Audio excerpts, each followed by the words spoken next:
Now, I'm very excited to welcome back one of our favorites and the best totals better that I know, and Mr. Kyle Hunter from HunterSportsPicks.com. You can follow Kyle on X at Kyle Hunter Picks. Kyle, man, it's so funny. I was just thinking, last time you were on, it was March Madness, and now that feels like years ago.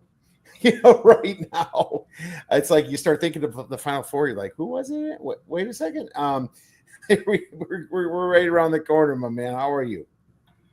I'm doing great, man. It's good to be back here. It's been a while. The off season goes pretty quick. I will say that, but I'm excited. This is a great time of the year. Like you said, you get the March Madness, which is always so much fun. Now we're looking forward to a fall of football. I think there's plenty of unknowns for this year in college football, and there's going to be lots of fun right from the jump. We have several months of football, and we're not far away at all now. We look back in like June. Remember when we're looking to start for the season, and it seems so far away, but man, it's almost here now.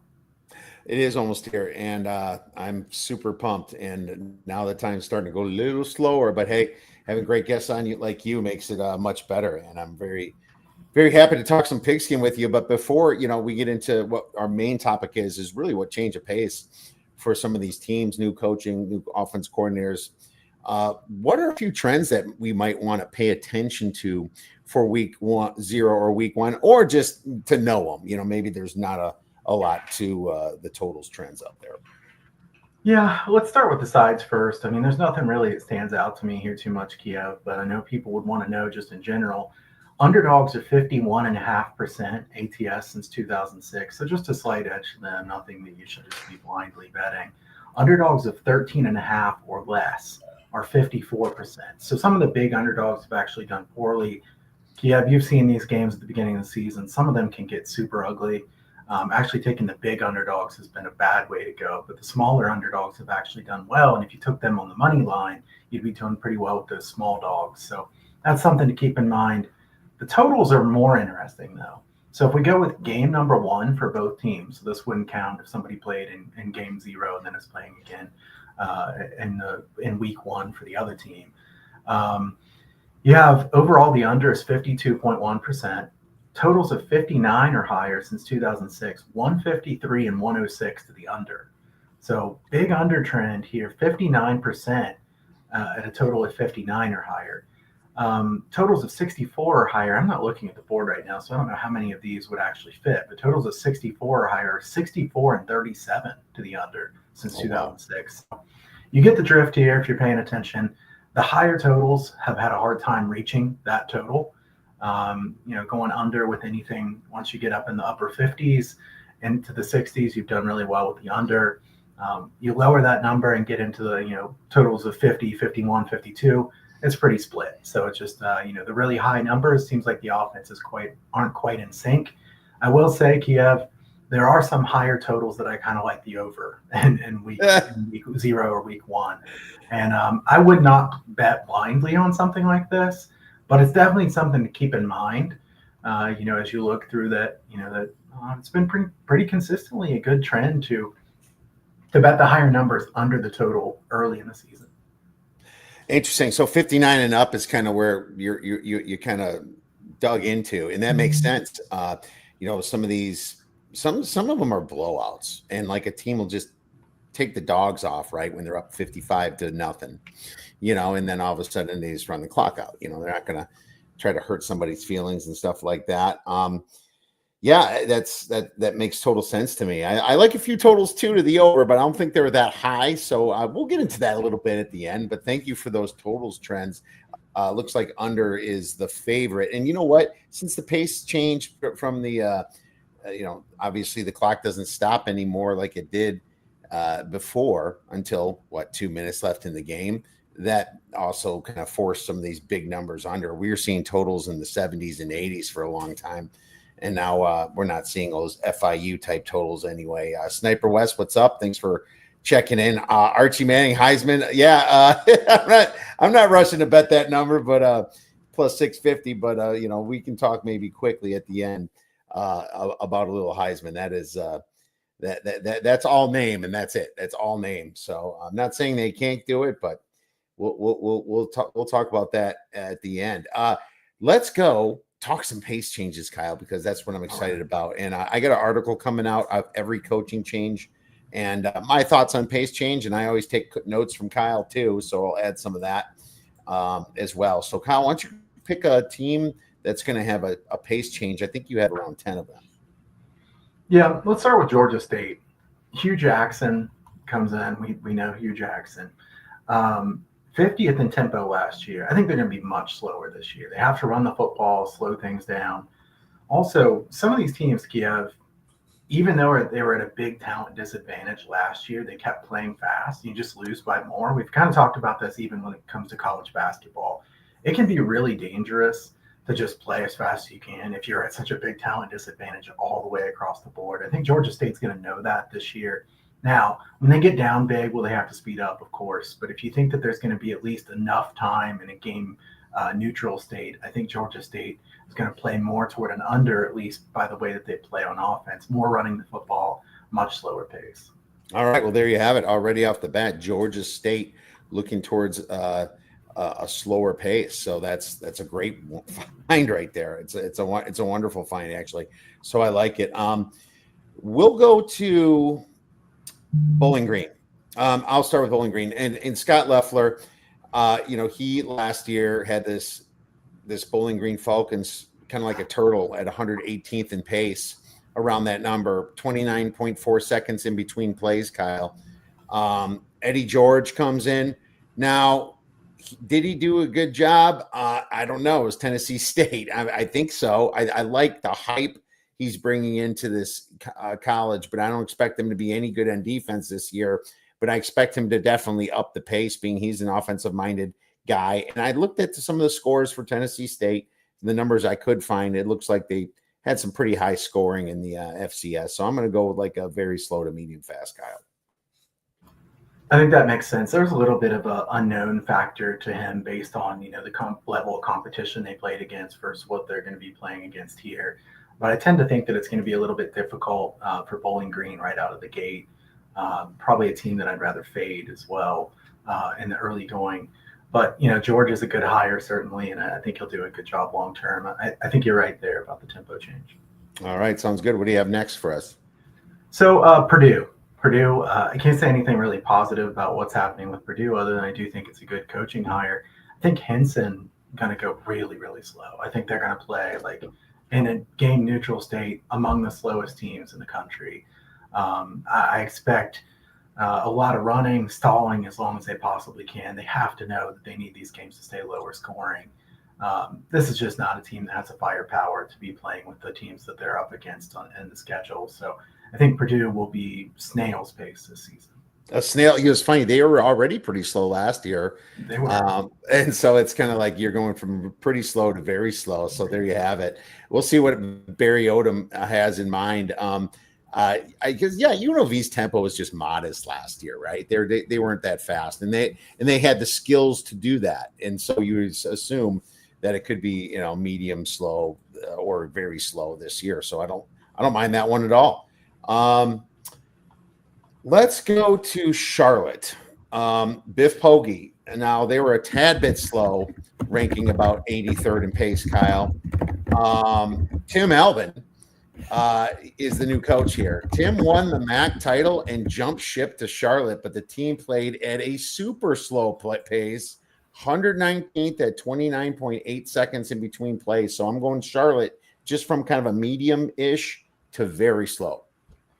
Yeah, I think that's a good call. I'm kind of surprised at that coaching move going from Ohio down to Charlotte. I know money talks, but he was in a good situation, certainly. Probably a good long-term move for Charlotte. I mean, I think they'll improve. And I think you're probably right. I think there'll be a good amount of running the football. Probably a good look there to Charlotte, a team that I don't know how they'll do as far as betting on or against them, but I think that change is correct.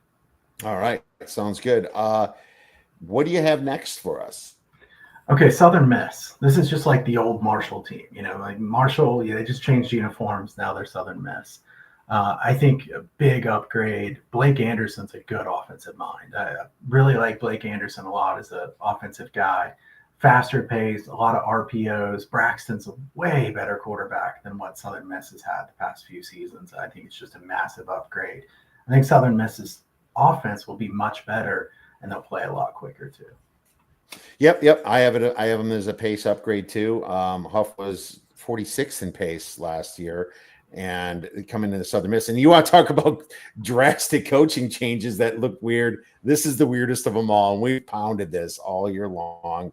But yeah, going from Marshall to Southern Miss, that's the biggest head scratcher of the year, probably in from my thoughts. And yeah, it's funny. You look at the Ohio one we just talked about, the Charlotte, man, it's Marshall to Southern Miss. Holy cow!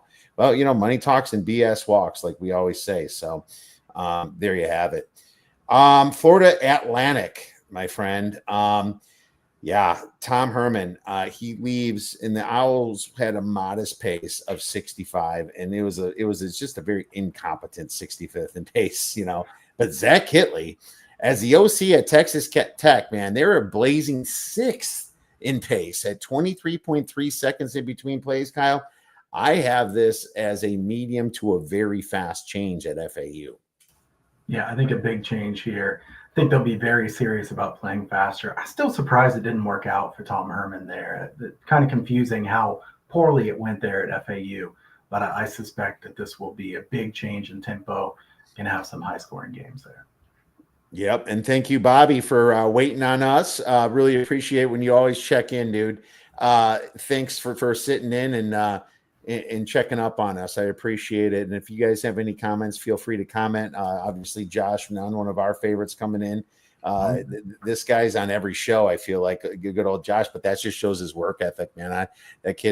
Josh has got an amazing work ethic, and I'm excited to be, both Kyle and I are excited to be doing a lot with Josh, coming up this year.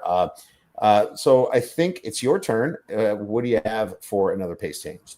Okay, Northern Illinois, just a complete overhaul of what they're doing. I think much, much faster pace for Northern Illinois. This is a team that's had a lot of low-scoring games. I won a lot of unders with Northern Illinois the last few seasons.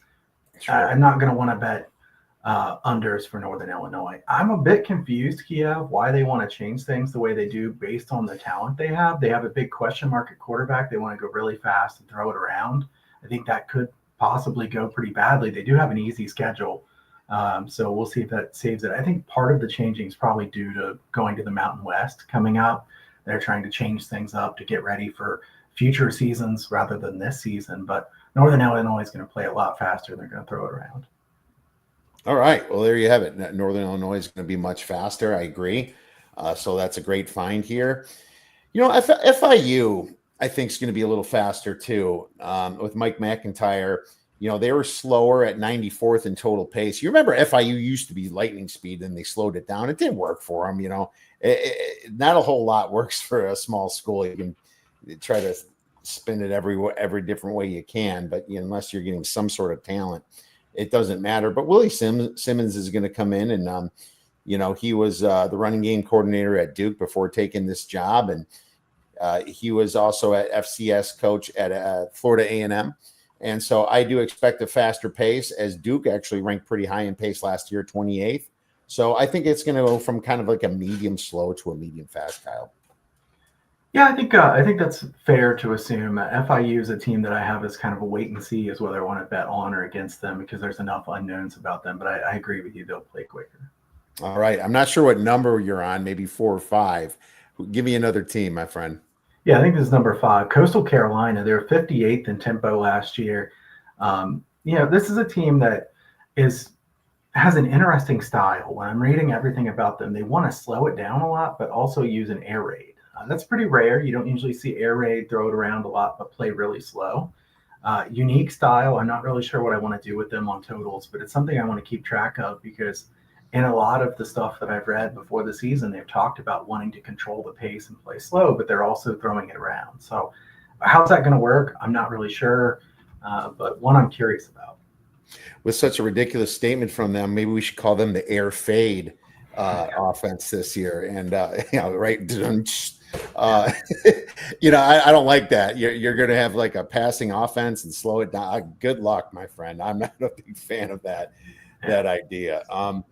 What else we have? I gotta go. Marshall's probably going to go speed it up with Tony Gibson. He's going to, he comes in from the defensive coordinator at NC State, but more importantly, It's not that. It's Rod Smith coming in from being the OC at Jacksonville State, right?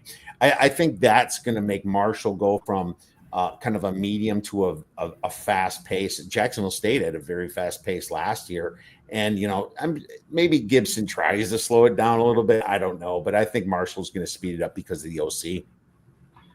I think Marshall under was one of my favorite season win total bets. So I want to bet against Marshall in general. That's my favorite thing to do with them. And if they want to play really fast, then I'm happy to bet against them some more. So I'll just leave it at that. All right. Give me your number 6. Kennesaw State. Their new OC is the Josh Heupel disciple.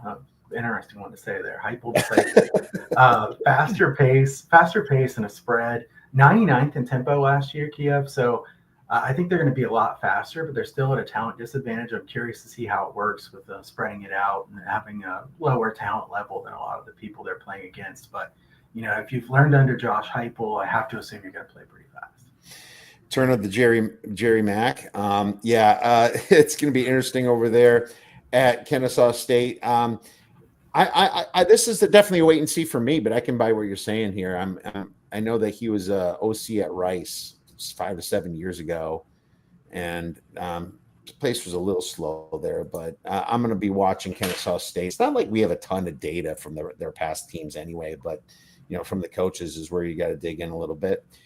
So next one, it's North Carolina. I have no idea what Bill Belichick's going to do, man. It's that I just wanted to mention that one. It's like it's probably the biggest prominent coaching change, and dude, Freddie Kitchens, I don't know. What's he going to do, man? I have no clue. So I maybe the same pace there. Rice is my next one. 2024, Mike Bloomgren. Rice has kind of an average pace, 26.5 seconds in between plays, but Scott Abel comes in from Davidson in the FCS, and they scored enough points for me to believe it's going to speed up here at Rice. So I went from like a more to a medium fast pace. Yeah, another one where I want to wait and see before I bet on or against them because there's just some pretty big changes to scheme, system, and everything. But yeah, I think that you're probably on the right path there. What's up, Jesse? Sayer Gaines going to run for 1,500 yards at Boise State this year. Yeah, I'd say so. I mean, Boise State's going to have a lot of success. It wouldn't shock me. Anybody, though, down from Ashton Genty is a step down. So, I mean, even if he does that, it's going to be a bit of a step down, but they'll have a great season. Absolutely. Returning all that production, their run-focused team, he's just going to get those garbage yards, too, in the third quarter when they're up by, 3 touchdowns a lot. I think absolutely that's a good prop if you can find it, Jesse. Yeah. Thanks for checking in. Jesse's an awesome capper. Yeah, Bobby checking in. UNC is going to be entertaining to say the least. Absolutely, it's going to be a fun wild card race. It's funny. Not wild card, but try to make the playoffs right in the ACC. They probably still only get one bid, I would think. But yeah, that's very interesting. And Josh says another tempo change to the extreme. Northern Illinois going to go much faster this year. And Kyle did mention that as one of his first ones. So their defense is going to suck too, and that's a great point. Kyle knows how to pivot, man. He'll go from slow to he'll go from opposite if the calling is there. So we'll be all over that. So is it your turn? Yeah, I think it is. Wake Forest, Kiev. I think this is one of the hardest jobs in college football. I mean, it is really tough to win at Wake Forest. I think Clawson's a very good coach. The fact that it didn't work out for him just kind of shows how tough it is. Jake Dickert, the new coach here, a really, really tough job. I'm confident him and the new offensive coordinator know they can't play ultra fast here. I think they're going to move down quite a bit from that 20th in tempo. This is not a team that can stay at the 20th in tempo. They are big talent disadvantage. Their defense is not nearly good enough. I think they'll run a lot more than they did in the past as well. Very run heavy. Will it have success? I don't know, but I think they're going to slow it down. Well, you hope so because Clawson was one of the lightning speed guys. It's kind of weird he left last year a little bit slower. I just think he was getting beat so bad because of it. I'm going to wait and see a little with Wake Forest myself, but Jake Dickert, he was ranked in 42nd last year in pace of play, so that's going to be interesting. I just saw one of my favorites, and I lost him. Oh, Sam Houston. Okay, Sam Houston. Casey Keeler, my man. 81st in pace last year, but Phil Longo comes on from Wisconsin. I mean, Wisconsin ranked 59th in pace, but Fickle tried to put the handcuffs on him the last 2 years, man. This guy's going to turn it up. His days at North Carolina, he was lightning speed, air raid spread. Absolutely. I think that Sam Houston's going to really look different this year. It's funny, Kiev, because you and I have done shows long enough that we know that we're going to say some of the same stuff. This was the second team on my list, but I skipped them because I knew you'd bring it up. So Sam Houston going to be a lot faster. I mean, they bring in what they call the dairy raid, which I like that name. It's pretty funny. They're going to be playing much faster. I agree with you. I think they'd kind of put the reins down a little bit. I think they'll play much faster. Whether they'll have success or not, I'm not sure, but I think he's going to be very committed to that style of play. Oh, well, thank you for doing that for me, Kyle. Just kind of a layup there with the old Badger coach coming on. I got my old J.J. Watt Badger shirt on for luck, because the Badgers and their schedule is going to need a hell of a lot of freaking luck this year, Kyle. So Kyle's probably not going to call me too many Saturday nights. Let's put it that way. What do we have next, since you gave me that layup? Well, Kiev, I'm thinking about going to the Ohio State and Wisconsin game, which might give Wisconsin a chance, because you know how the games have gone that I go to the Ohio State road game. So you're probably cheering for me to go to that game at this point. You'll never hear the end of it, man. Right. If craziness happened, but it's not going to happen, so I wouldn't worry about it. All right, so I've got two more, I think, here. Tulsa, they were 13th in tempo last year. I think still fairly quick, but a lot more running the football under Robbins. They were extremely fast. They're not very good. I think they're going to realize that 13th is too quick. I'm not saying this team is going to go from 13th to 100th or anything. I think they'll still be relatively quick. They're going to run the football a lot more than they did in the past, and I don't think they're going to be top 15 or 20 in tempo this year. I agree. It's a team that just can't afford that. Kevin Wilson ran it fast, and Trey Lamb at East Tennessee State kind of had him at a medium fast pace, but it's not nearly what you're going to see from last year. I agree with you. I see a slowdown here as well. I mean, I'm guessing you're saving Wisconsin for me too, right?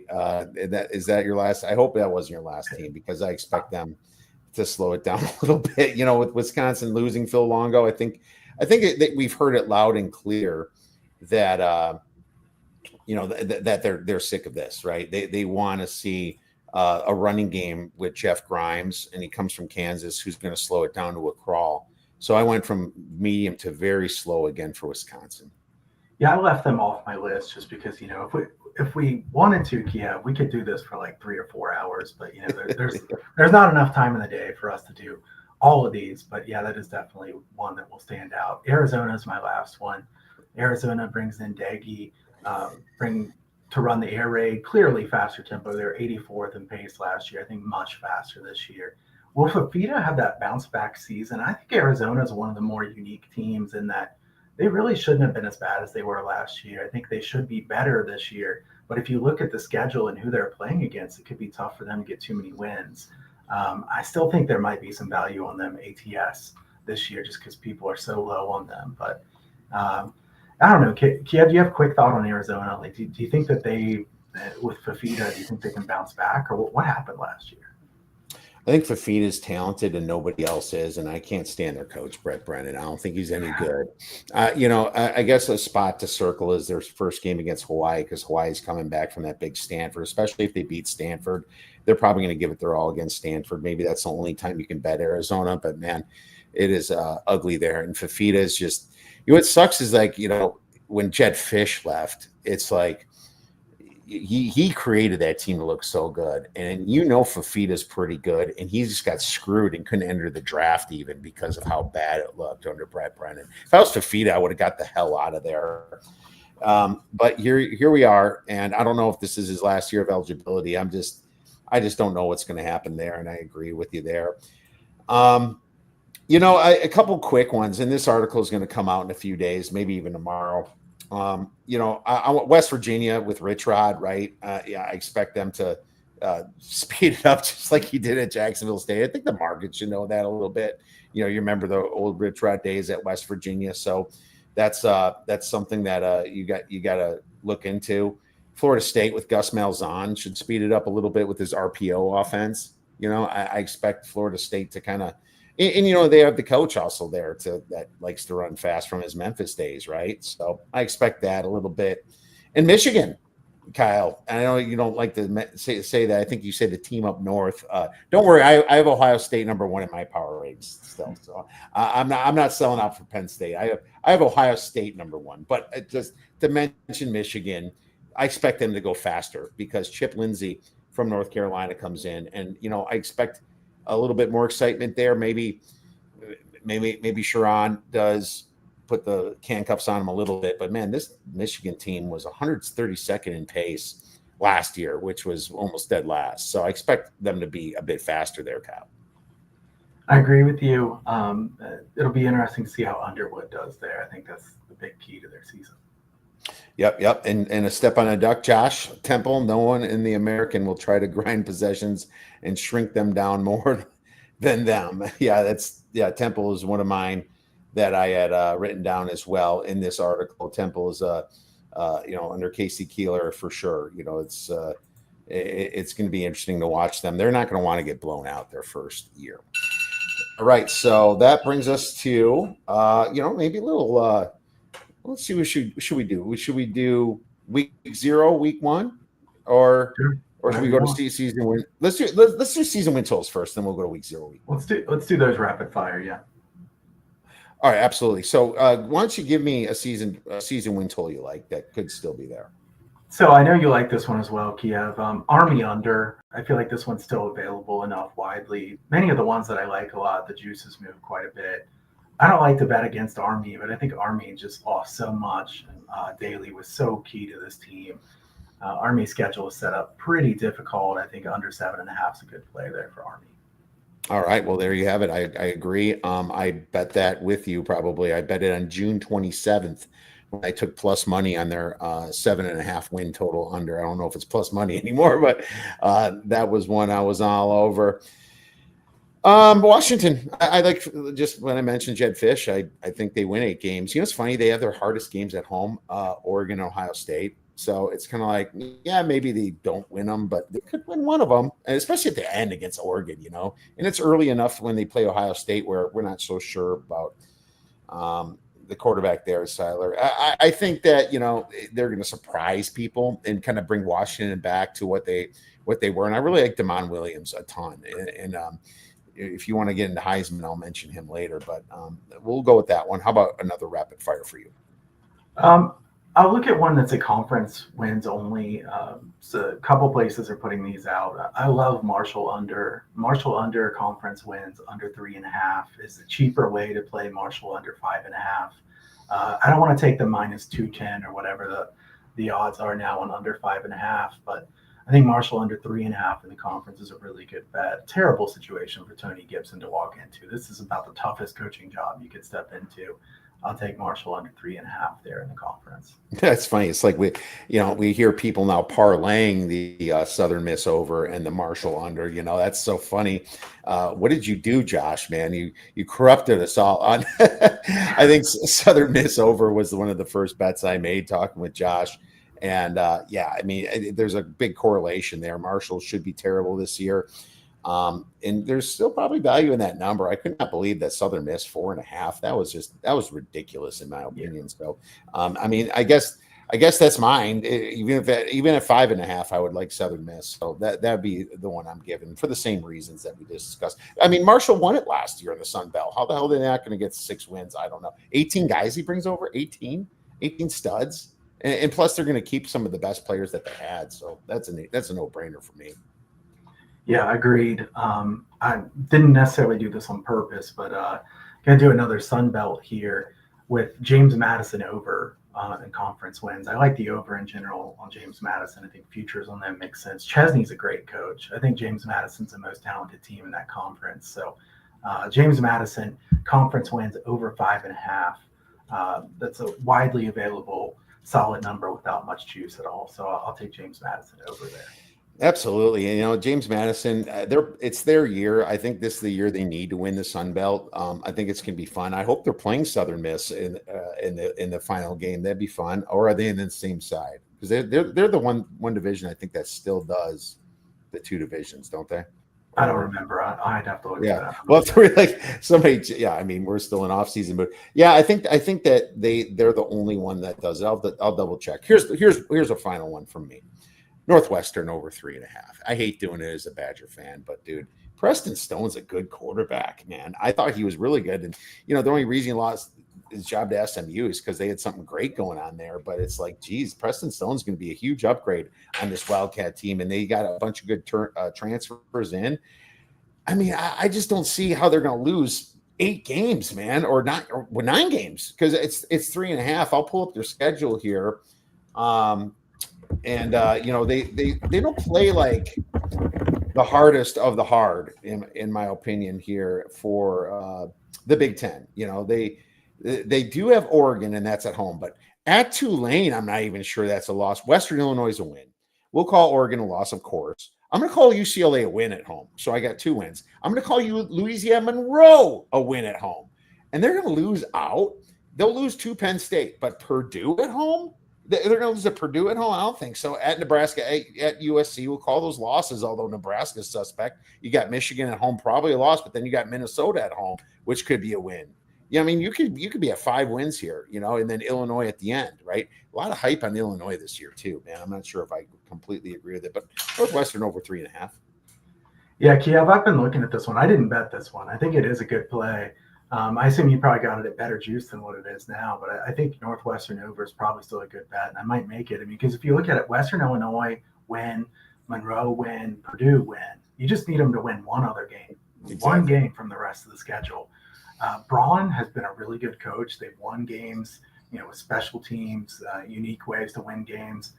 I think they're going to win at least 4 games, so I like this play a good amount. All right. Thank you. Great. Let me know if you join in. Did you have one more, or should we move on to week 0? Let's move on to week 0. Others that I like, but the lines have moved quite a bit. So let's move on to 0. Okay, 0 or 1, because there's only a few week 0 games. So why don't we start with week 0 or 1? Give me a play that you like. I guess this is week 1, and it's against a team that has already played a game. I'll take Fresno State against Georgia Southern here. I think that Fresno State is a team that is going to run the football consistently.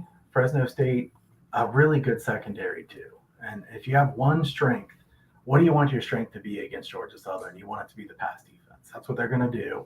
I think Georgia Southern can move the ball a bit here, but I think Georgia Southern will struggle badly to stop the run. So I'll take Fresno State here. This is one where I think it just plays into their hands that Georgia Southern is so pass heavy. Fresno State's going to be slowing it down, control the ball. Fresno State -2, I'll take. Well, you don't have to ask me twice to fade Clay Helton, so I get that. And if they get beat by a lot of points against Kansas, I'll even like them more, from week 0, so that's a chance. They might just be like, all right, we'll take the L here and we'll just kind of move on. Sometimes teams just kind of treat week 0 like a real preseason game too, if they're not completely committed. It's Fresno State, new coach. The kids are going to be excited. I think that Georgia Southern game would be a prime one for to attack that. So I agree. Iowa State moved. It was 3.5, and I just looked at 3 right now. It's 3 -105. I mean, if you can find out, the way I look at it is like Iowa State and Kansas State are so close in my power ratings anyway, and this is at a neutral venue, I believe. I have to double. I'm pretty sure it is. And so I'm like looking at it, and I'm like, how is this a 3.5 point difference? I don't even have it a 3-point difference. Now, I still like it at 3 ±105. So I'll stick with that. But man, find 3.5. Be a little safer, in my opinion. I think they still return all their pretty much their whole offense minus like a couple guys. I know they're not great in the transfer portal, but nothing from Kansas State tells me that they're going to take this giant leap forward to be over a 3-point favorite on a neutral site. So, man, Iowa State for me. I can see it. I don't know that I'm going to bet that game. Maybe I would consider under the 49.5, not too high of a number. I think that's probably a pass for me. A fun first game of the season, definitely. Yeah, it's definitely going to be interesting. And, you got to get a little bit more of Rocco back. I'm kind of hoping they do. They got a couple of transfers in at wide receiver, but the returning production is somewhat solid. So we'll see. Give us another week 0 or 1 if you have one. Sam Houston and Western Kentucky. I think Western Kentucky is going to win by a good margin there. Probably Western Kentucky team total over is what I'd want to bet there the most, thinking that Western Kentucky is going to score a lot of points in Sam Houston. Both those teams want to go fast. That's not available in the market yet, but that's a play I'd like quite a bit there. -9.5, I see available a couple places. If you can get -9.5, I like Western Kentucky -9.5. 10, still lean Western Kentucky, but not as strong. Yeah, they'll both move the over, because when I bet it was over 59, I took the over 59. I think Duck might have bet that as well. And it's a situation kind of like we mentioned with the speed over at Sam Houston now with Longo. And, hopefully they score a few points, because you need that. I mean, you're going to need them to put up 20 here, I think. But yeah, I like that. And it's getting high, but a team total is more safe, the way Kyle kind of put it, just because, you don't have to worry about them scoring so much. If they can just get to, 35, 40 points, you're safe. You're done, right? Your bet's over with. So I find that interesting. So thank you for that play. And it's obviously a lean. And then this was I really enjoy talking totals with you, Kyle. I think this is one of our best shows that we do when it comes to college football and college basketball. I thoroughly enjoy it. But I always have to ask you, Kyle, and you're not the biggest long shot bettor around, but I do want to know if you did take one of those conference wins or something, win the conference, win a Heisman or something like that. Do you have something that you're looking at? I don't like to bet the Heisman. That's one that I stay away from almost always. I know some people are good at it. Props to them for that. I think I'm even better, Kiev, at finding that under the radar team that's going to be good in college basketball than I am in college football. We've talked about that, November, December. It's like, give me a small name team that we're going to know by March. Usually I'm pretty good at those. Wow. But I like, we talked about them briefly already, both of these teams. I'll take a long shot on James Madison to reach the playoffs at plus 1,300. I mean, they certainly have a chance, and I'm not saying they're going to, but plus 1,300 I think is more than fair. Best team, not a horrible schedule. You have a couple chances at key wins. I think they certainly have a shot. And then I'll give you one more.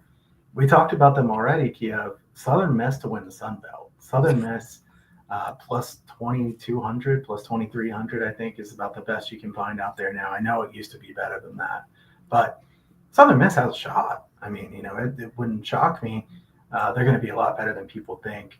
I see Bobby posted, take a flyer on Southern Miss 6+. That was one of my bigger bets that I've made, was them to win six or more, like plus 240 or something like that. So yeah, I really like Southern Miss. I got 26-1 too. We took that.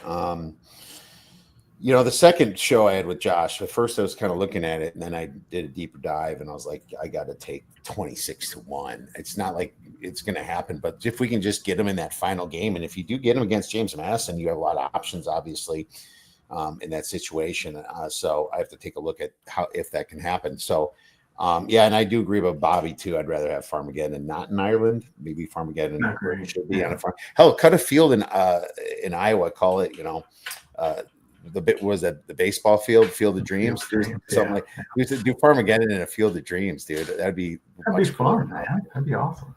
Hell yeah, that would be awesome. That'd be amazing to watch. Absolutely.